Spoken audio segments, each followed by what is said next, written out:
Ahmedabad બિસ્કોપ art gallery ખાતે સમય અને શાંતિને સ્વરૂપ આપતી કૃતિઓ સતીશ ગુપ્તાના હાઇકુ ઓફ અ સ્ટીલ માઇન્ડનું આયોજન કરવામાં આવ્યું છે. અમદાવાદની બિસ્કોપ આર્ટ ગેલેરી, જ્યાં પ્રખ્યાત ભારતીય કલાકાર સતીશ ગુપ્તાનું solo art exhibition haiku of a steel mind રજૂ કરવામાં આવ્યું છે. આ પ્રદર્શન 1 ફેબ્રુઆરી 2026 થી 10 માર્ચ 2026 સુધી આ આર્ટ ગેલેરી ખાતે યોજાશે. આ પ્રદર્શનનું ક્યુરેશન અને પ્રસ્તુતિ ગેલેરીના સ્થાપક દેવિન ગવરવાલા દ્વારા કરવામાં આવ્યું છે. 1947માં નવી દિલ્હીમાં જન્મેલા સતીશ ગુપ્તા ભારતના સૌથી બહુઆયામી અને વિચારશીલ સમકાલીન કલાકારોમાંના એક છે. તેઓ ચિત્રકાર, શિલ્પકાર, કવિ, લેખક, કેલિગ્રાફર, ડ્રાફ્ટ્સમેન, મ્યુરલિસ્ટ અને ડિઝાઇનર તરીકે જાણીતા છે.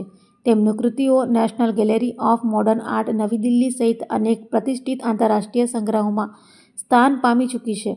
અહીંયા આર્ટ ગેલેરી ખાતે અદ્ભુત કિંમતી કલાકૃતિઓ મૂકવામાં આવી છે, જેને અમદાવાદવાસીઓ માટે જોવાનો લહાવો ન્યારો કહી શકાય.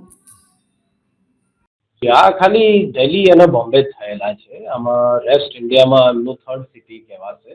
એમણે બિહાર મ્યુઝિયમમાં એમના વર્ક અમુક આપ્યા હતા.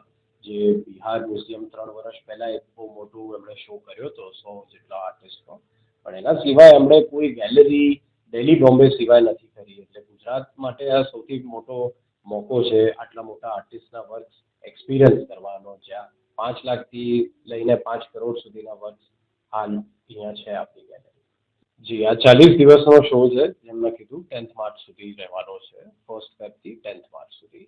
અને આની અંદર તમે આવીને એક એક્સપિરિયન્સ પામી શકો છો, જેમાં એક મેડિટેશન, ઝેન ઇફેક્ટના લીધે તમે કામ ફીલ કરો છો. તમે એક ફીલ કરો છો જે કામનેસ કહેવાય ને, જે આપણે એ ફીલ થાય છે. આનાથી તમે જે સ્ટ્રેસ હોય કે જે પણ ફ્રસ્ટ્રેશન હોય, કોવિડ પછી આપણે જુઓ છો કેટલું બધું બદલાઈ ગયું છે દુનિયા, તો આવા શો લાવવાથી આપણે ઘણા લોકોને પણ હેલ્પફુલ રહેતા હોઈએ છીએ એમના પોઝિટિવિટી માટે.